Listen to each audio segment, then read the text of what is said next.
When NXT 2.0 first started, a lot of fans were divided on it. They were divided on it for two obvious reasons, because NXT Black and Gold is disappearing.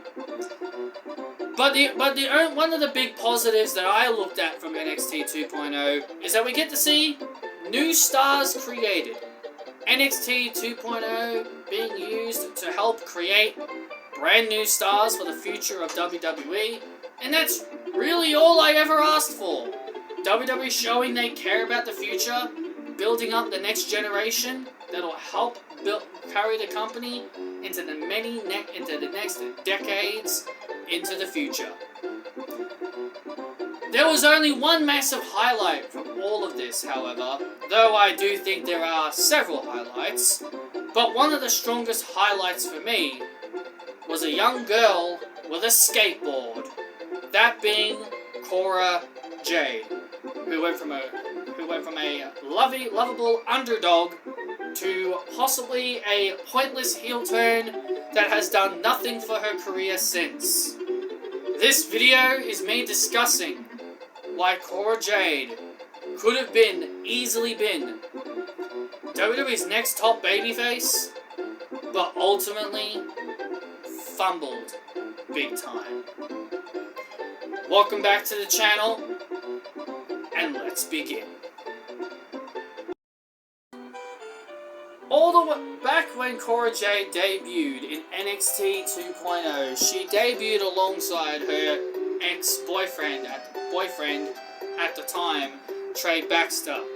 She made her debut defeating Frankie Monet, now known as Taya Valkyrie.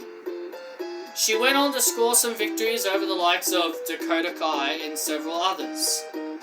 But the biggest point of Cora Jade's career came pretty early on, when she battled NXT Women's Champion Mandy Rose. Cora Jade became the first person to pin Mandy Rose. Sure, she had outside help from Kaylee Ray, but in my opinion, a win's a win. And Cora Jade was the only reason I watched NXT 2.0. I didn't really care for anybody else. And for Cora Jade to have a big moment so early on in her short career already, it told me that the company seemed high on her. It sounded like maybe they were building her up to be the next underdog babyface. Her promos were great. Her in-ring ability was great. She had it all. She had everything that suited the role of a babyface that the crowd could get behind. Her next big moment came at NXT War Games. And in my personal opinion, this is my favorite War Games match. When Team Cora Jade, it was called Team Raquel, not Team Cora, but Team Raquel, versus Team Toxic Attraction of Mandy, JC, Gigi, and Dakota Kai. And it was Raquel, Kaylee Ray, Io, and Cora Jade. Cora Jade, this War Games match highlighted Cora Jade as the next level babyface. She was on top of the War Games cage, and she delivered a swanton bomb off the top of the cage, crashing through JC Jane through the table, and that got the crowd excited. WWE had single-handedly built in their next underdog babyface that could have easily become the next top babyface. They even had Cora Jade get the pinfall win for the babyface team, cementing her as the person they are building up to eventually face Mandy Rose for the NXT Women's Championship. Then her opportunity came at NXT New Year's Evil. But they had to involve, but of course, they had to involve Raquel Rodriguez, or Gonzalez, that was her name in NXT. She didn't become Rodriguez until main roster. But it's still the same person. They threw in Raquel in the match because she was the former champion. So Cora Jade's singles match with Mandy Rose became a triple threat. Cora Jade was ultimately pinned, which I think was a big mistake. They should have had Raquel take the pin instead to protect Cora, but Mandy retained. Now, at the time, I was okay with Cora Jade not winning the title at that particular moment. I had a few friends of mine believing that Cora should have won right then and then, but I'm like, no. I was like, no. Let her keep chasing. As an underdog babyface, Cora Jade is being cemented as an underdog babyface, like Sami Zayn. Like how Sami Zayn was as an underdog babyface when he was in NXT. Like, she's being presented as an underdog babyface. As her theme song says, she is the twisted generation that goes against the odds. That's an underdog catchphrase. So, to have her go through obstacle after obstacle after obstacle, to have her continue that babyface chase, that's what makes a good babyface. You got to make your babyface feel like a good chaser. They could have had Cora Jade continue to chase and chase and chase Mandy until that eventual time where she was going to get that match with Mandy, and then all that chasing was going to pay off. So at the time, I wasn't too bothered. I was like, you know what? That's fine. Keep her chasing. It's best if she keeps chasing the title. And then it felt like, again, her moment was going to come. At NXT Stand and Deliver 2022, I personally felt, this was when it was time to pull the trigger. Cora Jade versus Mandy Rose, one-on-one at NXT Stand and Deliver for the NXT Women's Championship. But then WWE decided to say, Nana! Not gonna happen. Dusty Rhodes Tag Team Classic was happening in the background.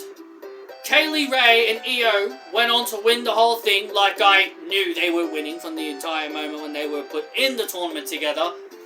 And the whole purpose of the Dusty Rhodes Tag Team Classic is to have the winning team go on to face the NXT Tag Team Champions Toxic Attraction for the NXT Tag Team Championships. Women's Tag Team Championships. But instead of having Kaylee Ray and Io challenge for the tag team titles, they used their opportunity on Mandy Rose, making Cora Jade's one-on-one match into a fatal four-way. This was when the cracks started to come. In my opinion, this is where I was starting to feel cracks were starting to fall with WWE Creative. Now, I know some of you may think, well, hey, you said she's an underdog, so this is another obstacle for her to overcome. Yes, I agree. If you're going to use that logic, then yeah, I agree. This could easily be another obstacle. But here's the thing. Kaylee Ray and Io have been helping Cora Jade. They have been helping her in the battles against Toxic Attraction. And to see those two friends of hers just to swoop in and get added to her title opportunity just didn't feel right to me. And I'm a fan of Kaylee Ray, and I'm a fan of Io. But if you put your biasty with your fandom aside and look at the creative side of things, you know this is ridiculously dumb. This was the first red flag that I sensed when it came to how the booking was going. Cora Jade does not win the NXT Women's Championship. The only positive is that she wasn't pinned. That was the only positive. She wasn't the one that got pinned. Io was the one that got pinned. And I think that was the last time we ever saw Io. Well, actually, she kind of tagged with Zoe for a little bit. And then she kind of faded away before the damage control stuff happened. And then what did they do with the NXT tag team titles? Women's tag team titles? Or they just had Raquel and Dakota win them. Only to have Toxic Attraction win them back. So, yeah, that was pointless. But anyway, but,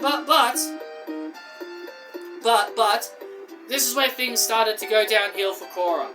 Cora then started, she still sort of feuded with Toxic Attraction here and there. She had a little feuds with Toxic Attraction here and there. She still worked with them every now and then. But then she began working with Natalya. And this, oh boy, this was when things really got bad. This is when things got bad. At first I thought this could have been a positive, but after what they did, I'm still mad. I still look at this as one of the worst decisions that WWE have ever did. They could have easily used this match to propel Cora Jade to next levels when it comes to Babyface. She was super over as a Babyface. She was super over. But they squandered it again. When they had their one-on-one match, they had Natalya go over.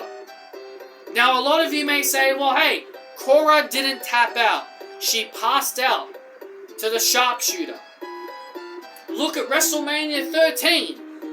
Bret Hart versus Stone Cold Steve Austin. That propelled Steve Austin to next level.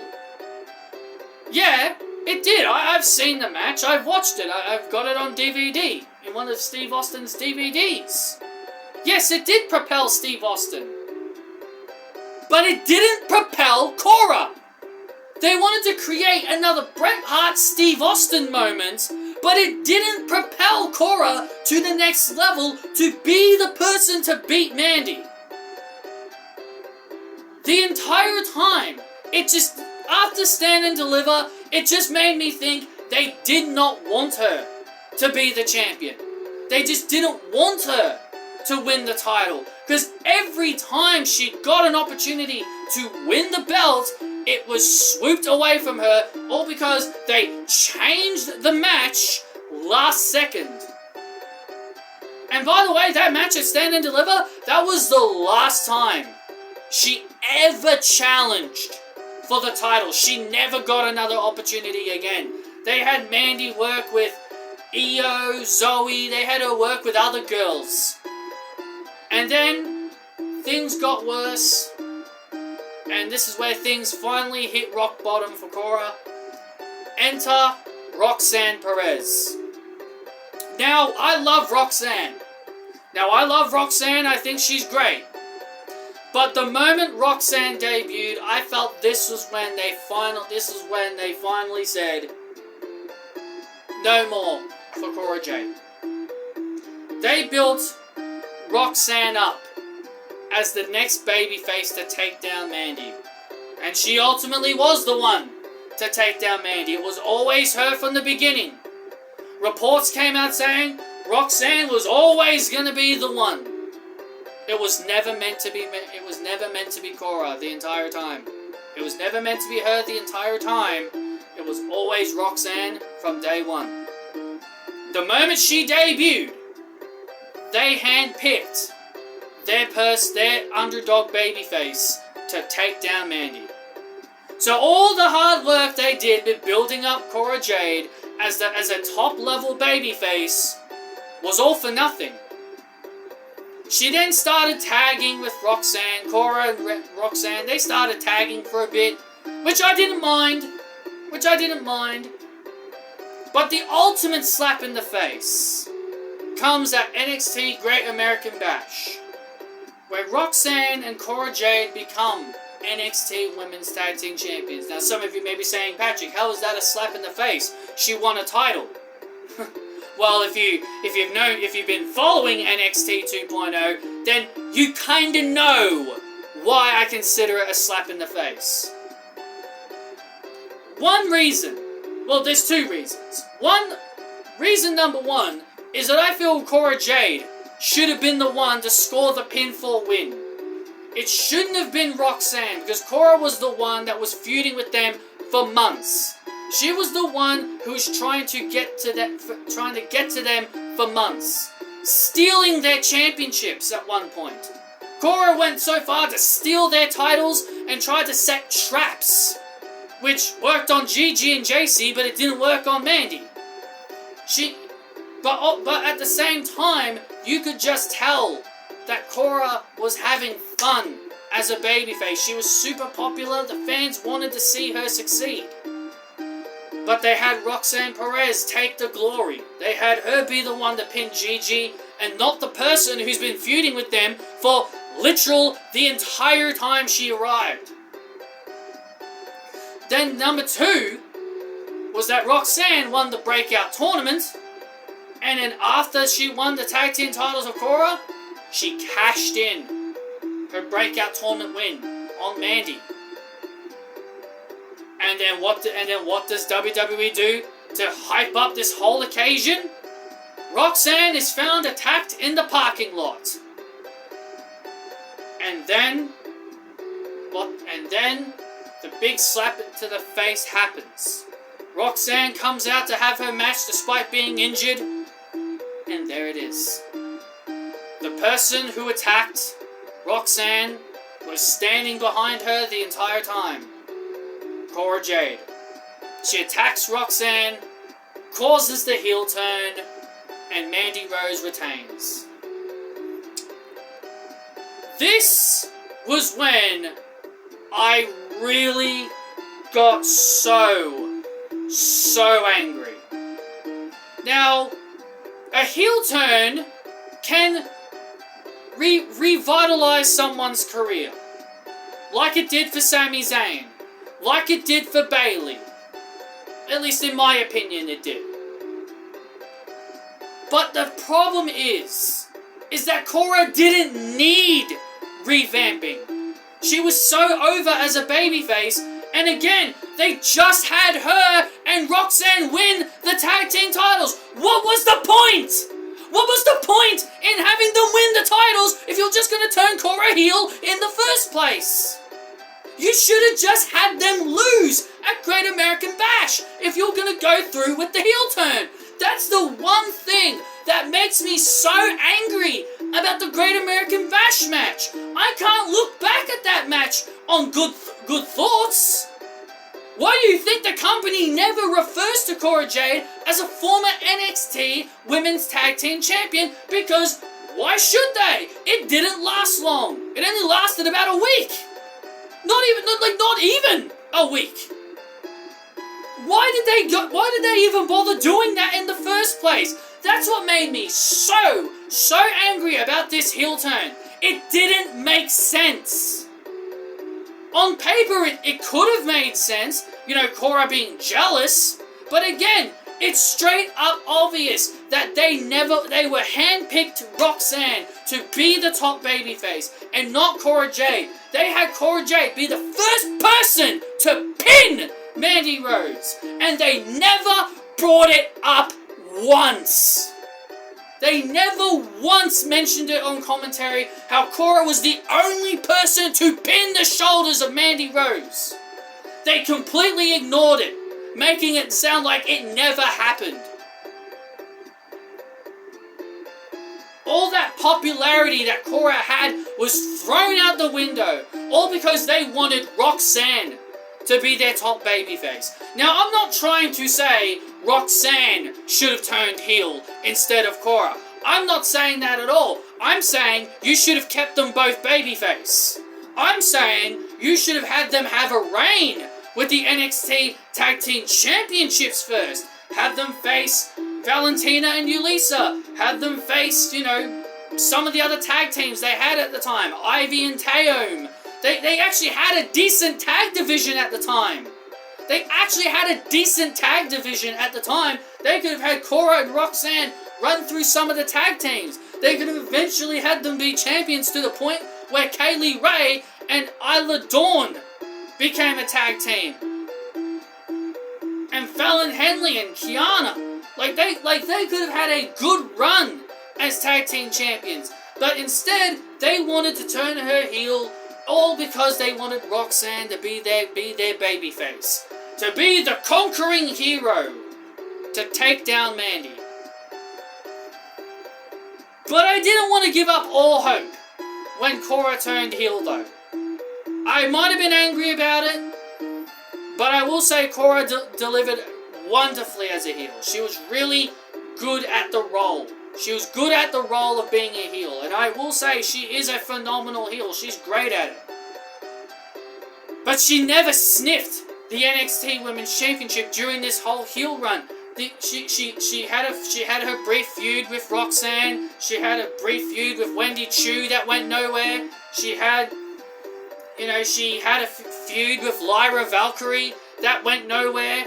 That ultimately led to Cora Jade losing to her. Because she's the heel now, she's got to start losing, and that was the biggest problem with Cora. Ever since the heel turn, she just consistently lost.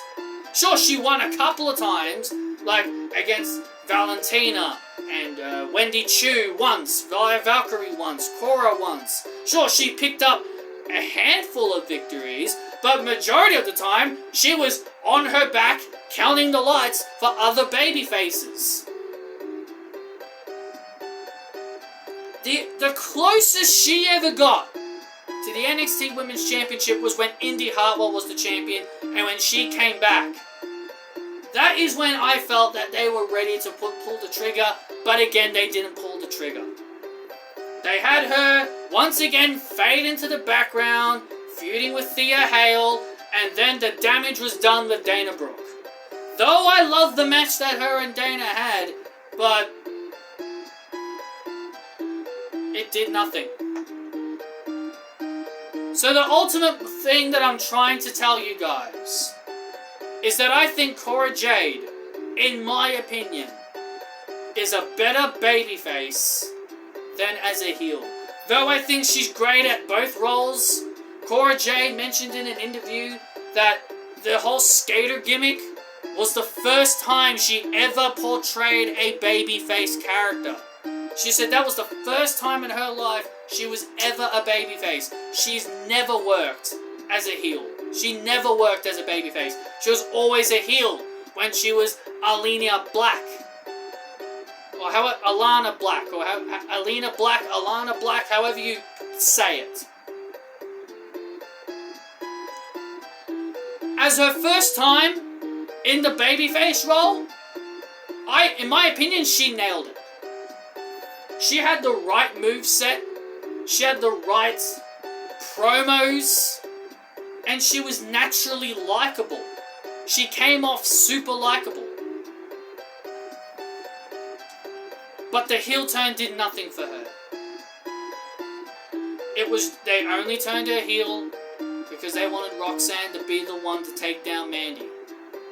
Instead of them sticking to it being Cora Jade, instead of them continuing to, all the stuff they did with Cora was more to establish her as a star, as a future star. That's all they did. They never wanted her to be the champion. They just wanted her. They just used everything they did with her to establish her. That's all it was just to establish her. And I still believe to this day, Cora Jade should have been the one to beat Mandy, not Roxanne. They put the rocket strap on Roxanne way too quick. They should have taken their time with Roxanne, in my opinion. And considering Roxanne and Cora are both incredibly young, like they're both like in their early 20s, and the fact that Roxanne has already won the top prize, it just shows. It just shows you. They wanted Roxanne to beat Mandy, not Cora. And in my opinion, Cora Jade should have been the one to do it.